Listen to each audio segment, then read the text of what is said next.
Bonjour tout le monde, vous allez bien?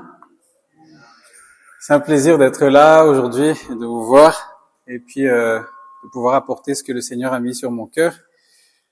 Alors, la dernière fois, quand j'ai fait la prédication, nous avons vu que notre Dieu est un Dieu relationnel, n'est-ce pas? Et il veut étendre son royaume en nous utilisant. Donc nous, notre foyer, notre famille, mais aussi l'Église. Donc, Dieu a travaillé de génération en génération, en commençant par Adam, où le péché est entré, et il a accompli son plan à travers Jésus. Donc là, Jésus, il nous a montré le Père, nous a remplis du Saint-Esprit, et nous, maintenant, nous sommes tous envoyés dans notre foyer, mais aussi dans le monde entier. Donc, vers nos amis, vers nos voisins, parce que Jésus est en chacun de nous, n'est-ce pas? Ok. Vous êtes d'accord? Jésus est en vous? Ok. Et le monde ne connaît pas Jésus. Le monde ne connaît pas la personne de Jésus, ni qui est Jésus. Donc, par nous qui débordons de cette lumière de Dieu, Dieu va nous utiliser pour aller dans le monde. Et pour cela, nous devons tous connaître le problème du monde. Alors, parmi vous, qui sait? Quel est le problème du monde? En d'autres termes, nous devons connaître le fond du problème. Donc, comprendre l'évangélisation, c'est comprendre le fond du problème. Et aujourd'hui, c'est vraiment d'une manière assez particulière que je vais vous le partager, vous présenter l'évangile, mais je pense et j'espère que tout le monde va être concerné parce que ça va être vraiment familier pour tous. Et souvent, le problème de l'homme, donc de moi et de nous tous ici, le problème que l'évangile adresse est ceci. Écoutez bien parce que je vais vous demander après ce que vous en pensez. Toi et moi, nous faisons de mauvaises choses. On est d'accord? Et si je ne fais pas de bonnes choses, si nous ne réglons pas ce problème, nous aurons un problème mortellement grave. Je répète. Toi et moi, nous faisons de mauvaises choses, des bêtises. Et si je ne fais pas de bonnes choses, si nous ne réglons pas ce problème, nous aurons un problème mortellement grave. Que pensez-vous de cette déclaration? Je ne suis pas d'accord. Oui? Parce que je ne peux pas faire des bonnes œuvres ou des bonnes choses pour régler le problème. D'accord. Siegfried? Quelqu'un d'autre veut réagir? Quelle est l'intervention de Dieu pour régler ce problème? L'homme est absolument incapable de régler par lui. Voilà, je peux descendre, c'est la conclusion en fait. Alors, c'est quelque chose que beaucoup disent très souvent. Et premièrement, effectivement, ce qui est bien déjà avec ça, c'est que toi et moi, nous faisons de mauvaises choses, n'est-ce pas? C'est ça qui est bien dans cette déclaration. Maintenant, cela inclut tout le monde. Ça signifie que même le chrétien fait de mauvaises choses. Et ça concerne aussi bien les choses involontaires que les choses volontaires, donc des actes qu'on ne pense pas et qu'on pense. Donc il s'agit pas seulement des mauvaises choses que nous faisons, que je fais, mais aussi des bonnes choses que je ne fais pas.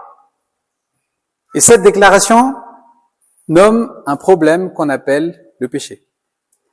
Et elle fait allusion au fait qu'il y a un jugement sur ce péché. Donc, il faut le résoudre. Et si nous ne le faisons pas, nous allons avoir de gros problèmes.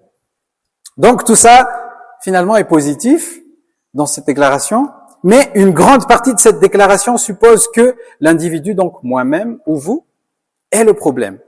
Et parallèlement, je suis moi-même la solution, qui est faux. Et quelle que soit la solution dont on essaie de définir, le problème le plus profond n'est finalement pas mis en surface. Mais si le problème alors est le pécheur, alors la solution devient simplement le pécheur qui agit bien, et c'est pas vrai. Donc d'une certaine manière, ça permet de ne pas diagnostiquer le vrai fond du problème, la racine du problème. Parce que la racine du problème n'est pas un problème de comportement qu'il faut tout simplement changer. C'est un problème lié à notre être. Et Jésus a dit qu'un bon arbre produit de bons fruits, mais qu'un mauvais arbre produit un mauvais fruit. Donc, c'est par l'arbre qu'on voit le fruit, si elle est bonne ou si elle est mauvaise. La quantité des fruits produits est d'une importance secondaire. Ça, on s'en fout. Mais ce qui est essentiel est de déterminer la nature même de l'arbre. Donc, la racine. Et le comportement est comme un fruit. Le fruit de l'arbre, c'est mon comportement. Qu'est-ce que je fais, qu'est-ce que je ne fais pas. Et l'arbre vous dira quel type d'arbre vous avez à faire quand vous verrez quelqu'un en face de vous. Mais la solution pour un mauvais arbre n'est pas de couper, n'est-ce pas? C'est pas de couper les tiges qui sont déjà là, ni d'enlever les mauvais fruits qui sont là, mais la solution est largement plus fondamentale que ça. Donc, vous avez besoin d'une nouvelle nature, vous devez naître de nouveau. Et je pense, on connaît tous la nouvelle naissance. Et si dans notre évangélisation, quand on parle avec les autres, quand on parle dans notre foyer, nous expliquons le problème du péché en abordant cela comme un problème de comportement, alors il y a quelque chose qui manque. Ça veut dire que nous ne sommes pas allés assez en profondeur. Et nous avons besoin, quand on discute avec ces gens-là, nous avons besoin qu'ils disent, mais en fait, comment je vais résoudre ce problème? Comment est-ce que je peux être sauvé? Mais c'est impossible. C'est de ça que nous devons arriver quand on discute avec quelqu'un. Donc, nous avons besoin qu'ils disent, j'ai besoin d'être nouveau. C'est pas possible. Je peux pas le faire. Parce qu'on peut pas scotcher des bons fruits sur quelqu'un et dire qu'il a changé. On a juste besoin qu'ils disent, j'ai besoin d'être nouveau, d'être un nouveau type d'homme. Donc, il faut aujourd'hui trouver une façon de diagnostiquer le même problème chez nos amis, mais c'est le problème qui est profond. On va les pousser jusqu'à ce qu'ils disent, non pas à changer leur comportement, mais à reconnaître le besoin de salut et comment ils doivent l'obtenir. Donc, je vous invite à réfléchir sur Genèse et de suivre avec moi ce que nous avons lu tout à l'heure. Et nous allons voir ensemble la manière de décrire notre problème. Pas seulement leur problème, mais notre problème à tous. Le tien, la mienne, le même problème qu'Adam avait. Et nous pouvons le faire parce que, vous savez ce que ça signifie, Adam? Adam signifie humanité. Ce qu'il a fait dans le jardin, c'est ce que nous faisons aussi, tout le temps. Et si vous arrivez à expliquer cela à un non-croyant, je pense qu'ils vont commencer à se dire que finalement cette histoire dans Genèse 3 n'est pas si éloignée que ça, mais que ça va résonner dans leur cœur, dans leur tête, et ils vont dire que finalement ils ressemblent à Adam. Ce qu'Adam a fait, je le fais, vous le faites aussi, on le fait tous, tout le temps. Donc, nous allons passer par plusieurs points, et le premier point que je vais aborder, c'est la méfiance. Remarquez bien en Genèse 3, je vous invite à ouvrir vos Bibles, Genèse 3, versets 1 à 3, où il était dit, le serpent était le plus rusé de tous les animaux des champs que l'Éternel Dieu avait fait. Il dit à la femme, Dieu a-t-il réellement dit, vous ne mangerez pas du tout les arbres du jardin, de tous les arbres du jardin, pardon. La femme répondit au serpent, nous mangeons du fruit des arbres du jardin, mais quant au fruit de l'arbre qui est au milieu du jardin, Dieu a dit, vous n'en mangerez point et vous n'y toucherez point, de peur que vous ne mouriez. Regardez la méfiance. La méfiance que le serpent tente d'insuffler à l'humanité. Le serpent tente de dire que Dieu est en train de vous cacher quelque chose. Il retient quelque chose. Finalement, Dieu n'est pas la source. Il ne distribue pas ses biens avec amour et abondance, mais il retient et il donne avec une petite cuillère avec un air grincheux. Voilà, je te donne que ça. Et ça, tu peux pas toucher. Et il nous manque toujours ce petit truc pour combler notre vie. Alors, nos yeux s'ouvrent, comme Adam et Ève, et on le voit et on l'obtient. Et là, le serpent a réussi à rendre Adam et Ève méfiants de ce que Dieu a dit. Et puis, nous, notre part, nous pouvons dire à nos amis, est-ce que tu considères Dieu comme source débordante?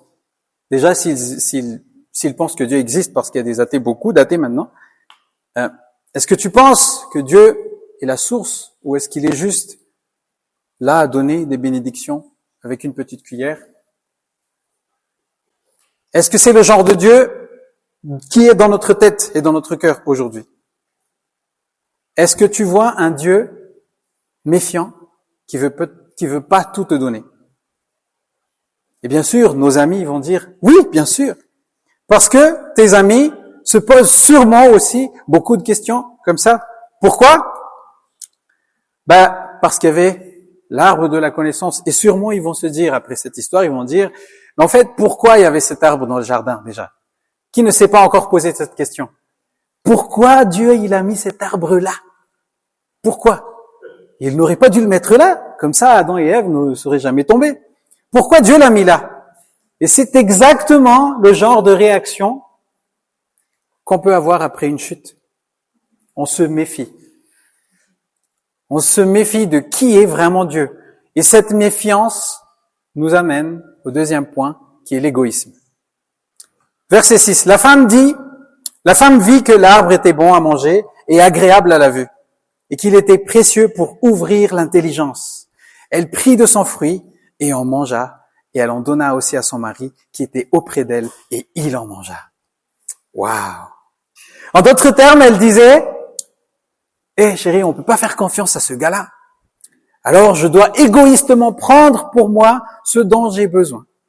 Je me sens vide d'un truc, il y a un truc qui manque, un petit truc.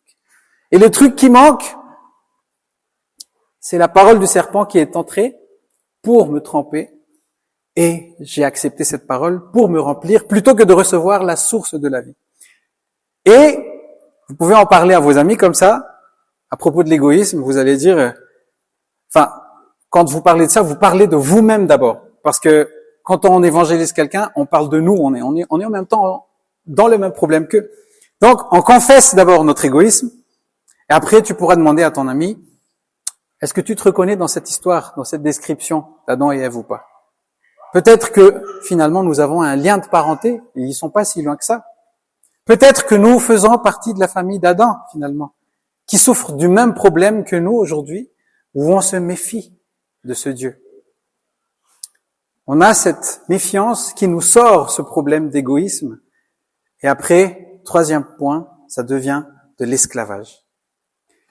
Verset 7. Les yeux de l'un et de l'autre s'ouvrirent. Ils connurent qu'ils étaient nus, et ayant cousu des feuilles de figuier, ils s'en firent des ceintures. Ils ont donc identifié ce qui va ouvrir leurs yeux. Ah, ce truc-là, j'ai toujours rêvé de l'avoir, ça va ouvrir telle et telle opportunité. Il serait vraiment fou de pas prendre cette opportunité qui est en or. C'est la clé du succès, là. Devant moi, regarde l'arbre.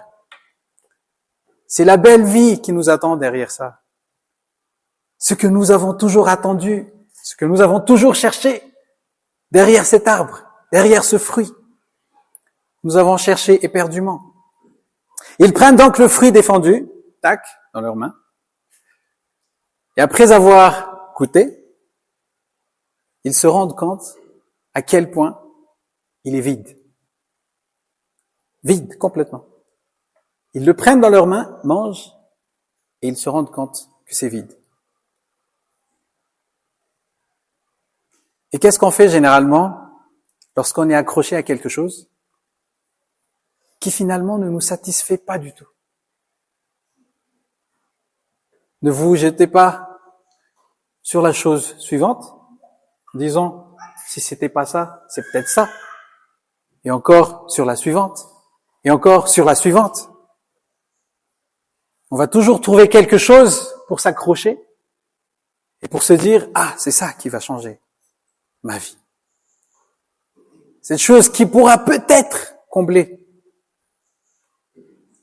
Et c'est en quelque sorte, mes amis, une forme d'esclavage qui est là dans notre vie de tous les jours. C'est un esclavage avec une fausse plénitude et nous ne saisissons jamais que les choses qui sont laides. Je veux dire, c'était peut-être bon à manger, bon à regarder, agréable à voir et à sentir. Mais vous connaissez les idoles, non? Comme moi, j'ai des idoles dans ma vie. Et les idoles ne sont jamais des choses laides. Ce sont souvent des choses qu'on désire tellement, qu'on veut tellement avoir. Ce sont des belles choses à regarder. Mais lorsque nous nous y accrochons et qu'elles deviennent le sens de notre vie même, après avoir goûté, elles vont déformer complètement ce qu'il y a dans notre tête. On se dit, qu'est-ce que j'ai fait? Et là, c'est un esclavage. Bien sûr, le terme biblique pour cela, c'est l'idolâtrie. Mais c'est quelque chose auquel nous ne pouvons pas tous nous identifier si on se dit pas qu'on est comme Adam et Ève. Donc, aujourd'hui, vous pouvez dire à vos amis, tu as repéré quelque chose dans ta vie qui, selon toi, allait changer ta vie, allait te rendre heureux.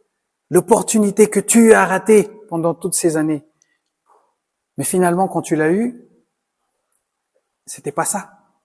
Et d'ailleurs, est-ce que tu es pris aujourd'hui dans quelque chose qui est comme ça? En ce moment, ça peut être n'importe quoi. Études, quelqu'un que tu aimes, la théologie, le travail, l'argent. Comme si c'était ta source de plénitude, alors tu ne laisses plus Dieu combler ta vie.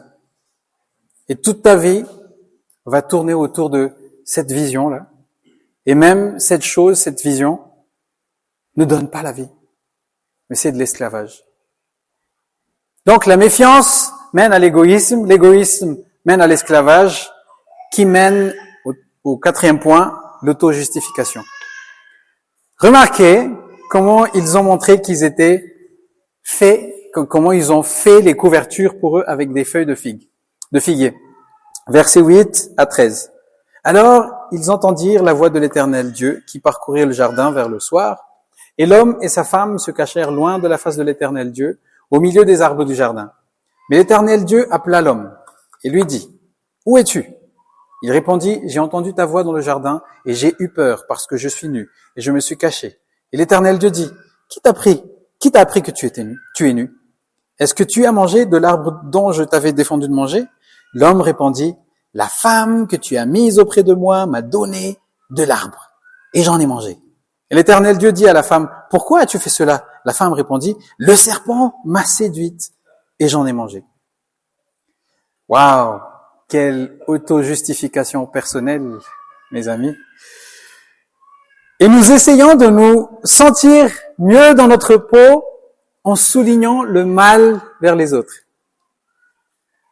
Vous savez, une des règles qu'on a quand on roule, quand on est au volant, c'est que sur la route, les gens qui conduisent plus vite que moi sont toujours des fous.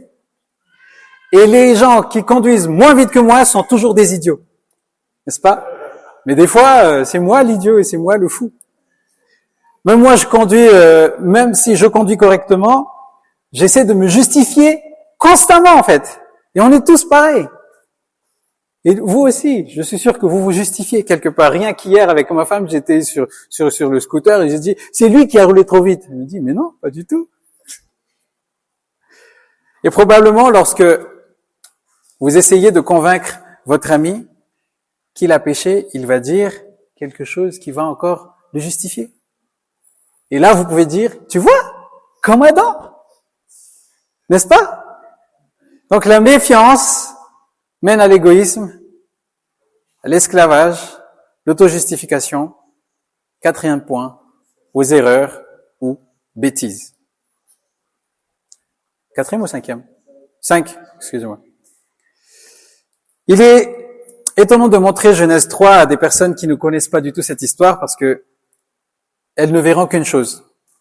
C'est une histoire complètement ridicule. Vous savez pourquoi? Parce que là, Adam et Ève sont le roi et la reine du monde entier, de toute la création, et ils peuvent aller partout, ils peuvent faire n'importe quoi, mais à la fin de la journée, ils voient l'arbre qui leur a été défendu, là où c'est un bouton rouge, il est écrit autodestruction. Vous voyez?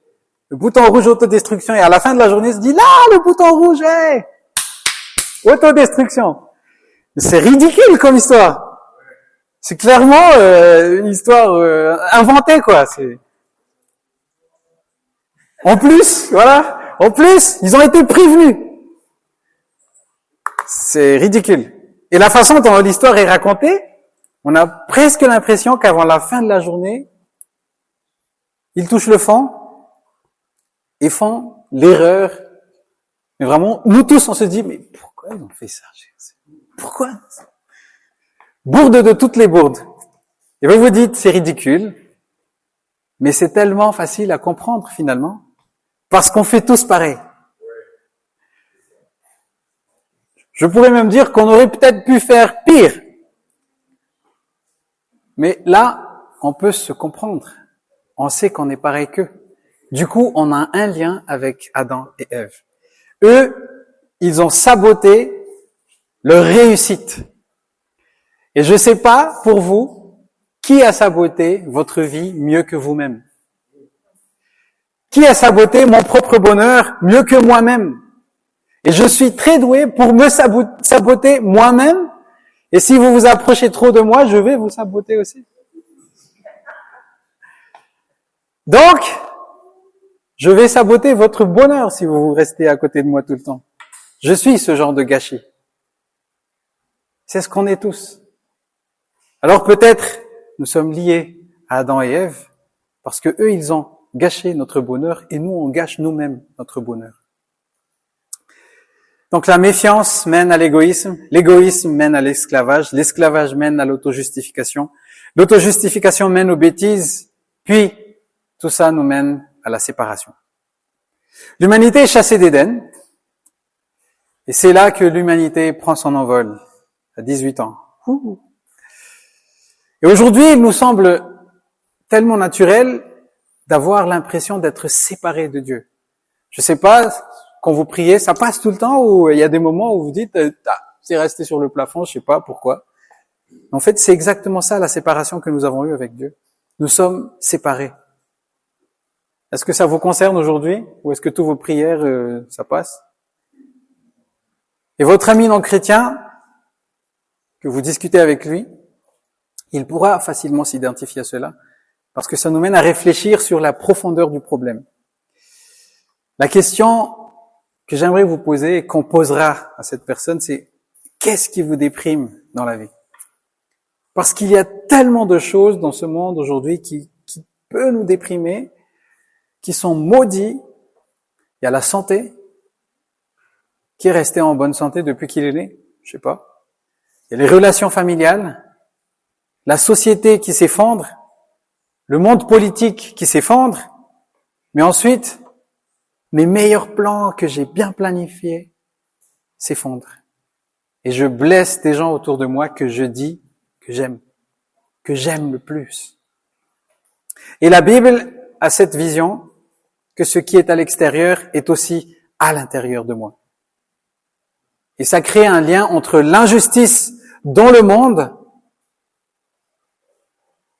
et l'injustice qui est en moi, où ces trois doigts-là pointent. Parce que distinguer ce qui vous déprime est vraiment important dans l'évangélisation.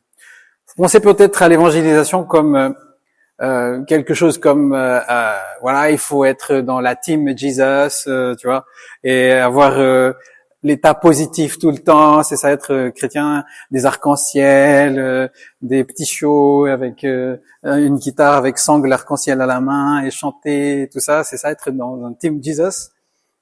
C'est pas ça. C'est plus que ça. Être un témoin de Christ, nous devons être réalistes face aux problèmes de ce monde. Et c'est sérieux. Et la meilleure façon d'amener vos amis à confesser est de commencer par vous-même. Parlez de la façon dont vous avez saboté votre vie vous-même, votre vie et la vie des autres autour de vous que vous avez saboté. De l'idiot que vous avez été, et c'est extrêmement important dans l'évangélisation de parler de comment vous avez fait une bourde. Parce que vous êtes la principale source de ce qui vous déprime. Et votre ami finira par vous dire « Arrête Steph, ne dis pas ça. T'as d'autres qualités, t'es quelqu'un de bien, t'es pas si mal que ça. » Parce que probablement votre ami, il a un évangile de développement personnel et il veut projeter une meilleure version de vous-même dans le monde. Quand t'es sur scène, t'es bon et tout. Ou du moins, même si votre ami a un évangile qui prône l'authenticité dans la souffrance, il va dire oh, c'est tout à fait normal de dire que tu souffres, c'est tout à fait logique. Et puis finalement, on cherche pas de solution parce que voilà, on reste les bras croisés. Oh, c'est normal qu'on soit comme ça. Mais l'évangile de la parole, l'évangile de Dieu, de Jésus-Christ, dit je ne vais pas bien, tu ne vas pas bien, il y a un truc qui cloche et c'est pas normal. Et comment alors faire face à la saleté de la méfiance, de l'égoïsme, de l'esclavage, de l'auto-justification, des bêtises de la séparation et de la malédiction, de la chute, de la mort, et comment éviter l'enfer. Pour faire la paix avec toutes ces choses, mes frères et mes sœurs, c'est pas possible par notre force. Alors, aujourd'hui, qu'est-ce qui vous déprime? Comment vas-tu terminer cette phrase si tu discutes avec quelqu'un? Parce que c'est crucial dans une conversation. Surtout quand on parle du péché et du jugement, ce sont des sujets qui font vraiment mal à tous. Et quand la Bible décrit le problème humain, c'est pas toujours ce que nous pensons. On s'attend à ce que l'évangélisation diagnostique le péché en disant écoute, pense à la semaine dernière ou le mois dernier ou voilà les dernières années. Est-ce que tu as fait quelque chose qui mérite vraiment que tu ailles en enfer? Et je pense qu'il existe des sortes de raisons pour lesquelles c'est pas la bonne façon de diagnostiquer le péché. Parce que je pense qu'en réalité, la façon dont elle diagnostique et juge est la suivante. Nous, avant moi, et maintenant, avant plus tard. Qu'est-ce que je veux dire? C'est quoi ça? Ça signifie penser au nous avant le moi, au nous, et au maintenant avant le plus tard. Bon, réfléchis. Juste avant le magnifique passage de Romains chapitre 3, verset 21, qui parle de l'œuvre de Christ, de son sacrifice pour nous, la Bible décrit notre problème de péché. Tout ce qui se trouve entre Romains 1, 18 et 3, 20 sert à nous montrer que nous sommes des pécheurs complètement perdus et que nous avons besoin du sang versé de Christ pour être rachetés. Et toi et moi, nous sommes ce type de pécheurs qui avons vraiment besoin de ce salut. Donc aujourd'hui, dites-moi, avez-vous déjà fait quelque chose qui a poussé les gens à dire que vous étiez un bon à rien? Parce que oui, on l'est. On ne sert à rien. Donc nos interlocuteurs doivent à la fin discuter avec nous en disant « mais finalement, je ne sers à rien. Je suis un bon à rien. » Et avez-vous déjà regardé quelque chose que nous faisons en tant qu'être humain et que vous vous dites vers la fin « mais c'est vraiment nul ça. » Non? Nous sommes nuls, n'est-ce pas? Avez-vous déjà été au moins déçu de l'humanité? Et je suis sûr que oui, ne serait-ce que ce qui se passe dans notre pays à Madagascar. Et c'est intéressant parce que une personne d'une partie politique, je dirais de droite, pourrait dire « Ah, c'est immonde ce qu'ils se pensent faire ». Et puis de l'autre côté, ils vont dire aussi « Ah, mais c'est pas possible qu'ils pensent comme ça, qu'ils veulent faire les choses comme ça ». Mais en réalité, lorsque nous regardons la situation en général, nous pouvons tous en même temps voir les vrais problèmes. Et la Bible nous encourage à le faire. Puis nous disons « Oui, je fais partie de ce problème », n'est-ce pas? Et c'est ce qui est écrit dans Romains 3 que nous avons vu tout à l'heure. Je vais le relire. Romains 3, versets 10 à 18. « Selon qui est écrit, il n'y a point de juste, pas même un seul. Nul n'est intelligent, nul ne cherche Dieu. Tous sont égarés, tous sont pervertis. Il n'en est aucun qui fasse le bien, pas même un seul. Leur gosier est un sépulcre ouvert. Ils se servent de leur langue pour tremper. Ils ont sous leurs lèvres un venin d'aspic. Leur bouche est pleine de malédiction et d'amertume. Ils ont les pieds légers pour répandre le sang. La destruction et le malheur sont sur leur route. Ils ne connaissent pas le chemin de la paix. La crainte de Dieu n'est pas devant leurs yeux. » C'est une vision d'ensemble à laquelle nous sommes tous invités à s'identifier. Et je pense qu'il y a quelque chose de puissant, mes frères et sœurs, dans l'évangélisation qui consiste à nous mettre, nous, avant eux, mais aussi de mettre le nous avant moi. Donc, il y a maintenant quelque chose à dire sur le fait de considérer le jugement, le maintenant avant le plus tard. Le plus tard, c'est quand Dieu reviendra. Romains 1, 18 nous dit la colère de Dieu se révèle. Jean 3, 18 nous dit la personne qui n'est pas en Christ est condamnée. Jean 3, 36 nous dit la colère de Dieu demeure sur la personne qui est en dehors du soleil. Et il y a maintenant un jour de colère, un jour de jugement éternel. Mais pour l'instant, ce que nous avons, ce que nous vivons tous les jours, c'est des trailers, des bandes annonces, d'un film que vous aurez pas du tout envie de voir. Et je vais terminer avec cette histoire. C'est une prédication d'un pasteur qui s'appelle Steve Levy. Je vais vous raconter ce qu'il a dit pour illustrer le nous avant eux et le déjà avant plus tard. Donc ce jour-là. Et dans sa prédication qui s'intitule « La bonne nouvelle depuis les enfers ». Allons-y. C'est la meilleure nouvelle que tu vas entendre, c'est ce qu'il dit.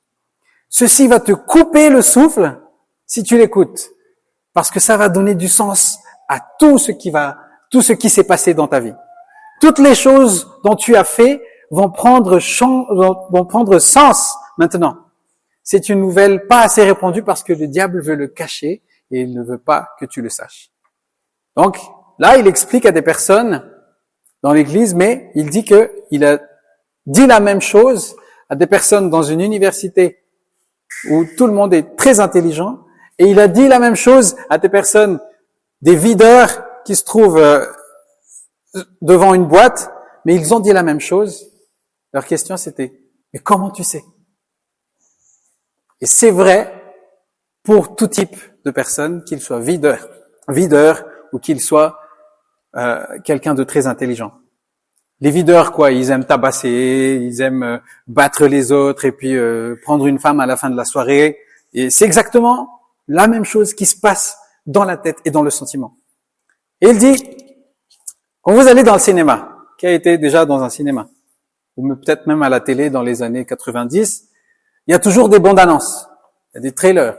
On voit les trailers aujourd'hui sur YouTube, n'est-ce pas? Et les bandes annonces sont souvent meilleures que le film qu'on est en train de regarder. Voilà, il y a un film qu'on regarde, pas qu'il y a le bande annonce, ah c'est mieux, j'ai encore envie de voir ça. Et souvent, ils mettent les parties les plus drôles dans les bandes annonces. Finalement, c'est la seule partie qui est vraiment drôle dans le film. Et c'est la seule blague qui est rigolo. Et c'est seulement les scènes vraiment excitantes qu'ils mettent dans les bandes annonces. Et c'est exactement les bandes annonces que Dieu veut nous montrer lorsqu'il nous donne des aperçus de l'enfer. Donc écoutez bien. Bande annonce de ce qui va arriver. Romains dit que c'est le début de la bonne nouvelle de Dieu. C'est pas une mauvaise nouvelle. Vous allez penser que c'en est une. Mais non. C'est écrit que c'est le pouvoir du salut de Dieu. C'est que la colère de Dieu se fait révéler sur tout ce qui est mauvais et sur tout ce qui est injuste. Et là, je vais vous donner quelques exemples. Pourquoi il y a des choses que nous avons fait des années, mais des années auparavant, mais qui nous rongent comme un ver dans notre tête et dans notre cœur. Et ils ne meurent pas. Nous les avons faits, mais il y a des années de cela. Nous essayons de les oublier. On les a oubliés pendant un certain temps, mais de temps à autre, ça revient, alors que c'est éloigné. Et tu es allongé dans un petit lit, ou peut-être assis, étant occupé à faire quelque chose, et là, ce ver commence à ronger ce qu'il y a dans ta tête, et te dit, tu te rappelles de ça? Tu as fait ça. Tu as fait cette chose il y a des années auparavant. Et vous dites à ce moment-là, mais c'est quoi ça? Pourquoi ça vient maintenant? Cette chose est en train de ruiner ma vie, ruiner ma joie. Satan est en train de me voler cette joie. J'essaie tant bien que mal de me débarrasser de ce sentiment, mais j'arrive pas. J'essaie de m'entendre avec mes amis, j'essaie de passer du bon temps, j'essaie de faire quelque chose de bien là dans mon travail, et pourtant cette question-là, qui n'a pas été réglée, ne cesse pas mais revient. Peut-être quelque chose que j'ai dit à ma grand-mère avant qu'elle ne meure, ou quelque chose que j'ai fait que je ne comprends pas, mais c'est un aperçu, mes frères et sœurs, de ce qui va arriver. C'est un aperçu de ce que ce sera dans l'éternité quand tu ne seras pas avec le Seigneur. Tu as ce sentiment qui vient en toi. Et je vous dis, vous ne voudriez pas aller là-bas. Dieu ne veut pas que tu ailles là-bas. Pourquoi alors nous brûlons de honte en pensant à cela? Nous faisons quelque chose et nous pensons que tout va bien, mais peut-être enfreignons-nous l'une des lois de Dieu. Nous sommes en colère contre quelqu'un ou nous perdons juste notre sang-froid et tenons des propos déplacés envers quelqu'un, ou nous commettons carrément de l'adultère, nous regardons du porno ou volant quelque chose et nous mentons en commençant à sentir la température monter dans notre cœur chaque fois que nous y pensons. Et vous pensez que c'est vraiment horrible ce que j'ai fait. Et ça brûle à l'intérieur de vous. Pourquoi j'ai fait ça? Et ça, c'est la bande-annonce. Et il y a des gens qui, quand ils ont ça, ils vont directement dans un bar, ils se saoulent la gueule pour se débarrasser de tout ça, se débarrasser de ce sentiment, ou ils essaient de trouver quelqu'un avec qui coucher juste pour se débarrasser de ce sentiment. Et pourtant, même s'ils boivent beaucoup, quand ils vont se dessouler, ils vont se ressouvenir, se rappeler de ça encore une fois. Et la température remonte. Et c'est horrible. Et ça, c'est un aperçu. C'est un avant-goût de l'éternité. Dieu dit, je le sens. Dieu dit, je sais que tu sens ça. Et la bonne nouvelle que je veux apporter aujourd'hui pour toi et pour tout le monde, c'est que je le ressens et je l'ai porté pour toi. Il y a des moments où on a ce sentiment de se dire pourquoi il y a telle chose qui m'arrive et on grince des dents et on pense intérieurement je déteste ma vie. Pourquoi je suis comme ça? Il y a personne qui me visite, je suis tout seul. Qu'est-ce que c'est que cette vie? Mes frères et sœurs, c'est tout simplement un aperçu de ce que nous allons vivre dans une éternité sans Dieu. Dieu dit, tu veux pas aller là-bas. Pourquoi sommes-nous comme ça des fois où on est rempli de rage? Il suffit des fois de croiser quelqu'un dans la route et il te dit, qu'est-ce que tu regardes? Et là, tu comprends rien, mais je passais juste. Ces sentiments-là sont juste des aperçus. Et alors que nous avons ces sentiments-là, Jésus veut tout simplement nous dire, Je veux pas que tu ailles là-bas. Et comment Jésus va faire ça? Il a traversé l'enfer pour toi, pour moi. Et il n'y a que 2 endroits où vous pouvez aujourd'hui aller, soit avec lui dans l'éternité, soit sans lui dans une autre éternité où nous avons des bandes annonces tous les jours.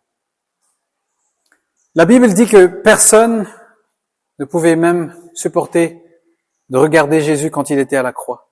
Vous savez pourquoi?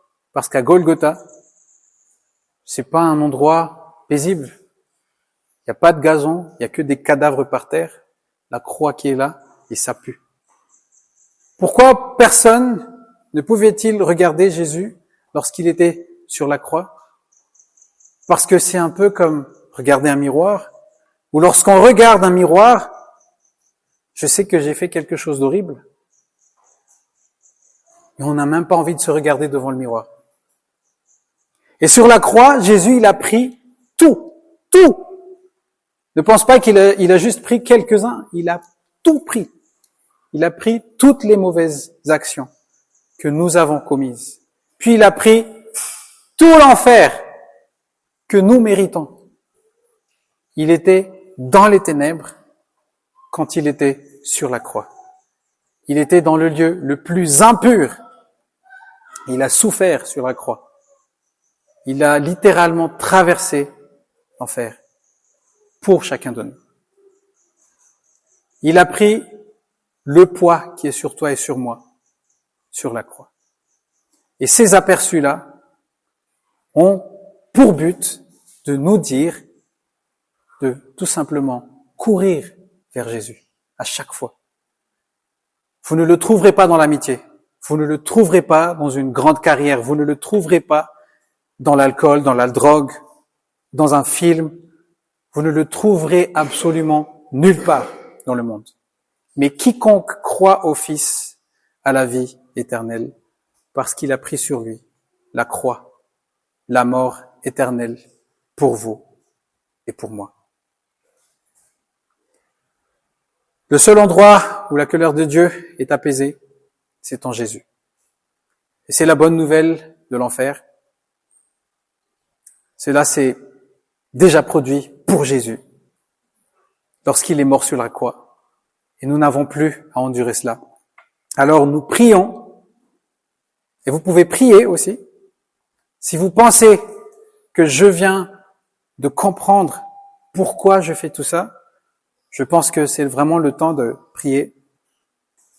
Vous vous dites peut-être, je pensais qu'il n'y avait pas d'issue. Mais l'issue, c'est de prier et de courir vers Jésus, se tourner vers Jésus.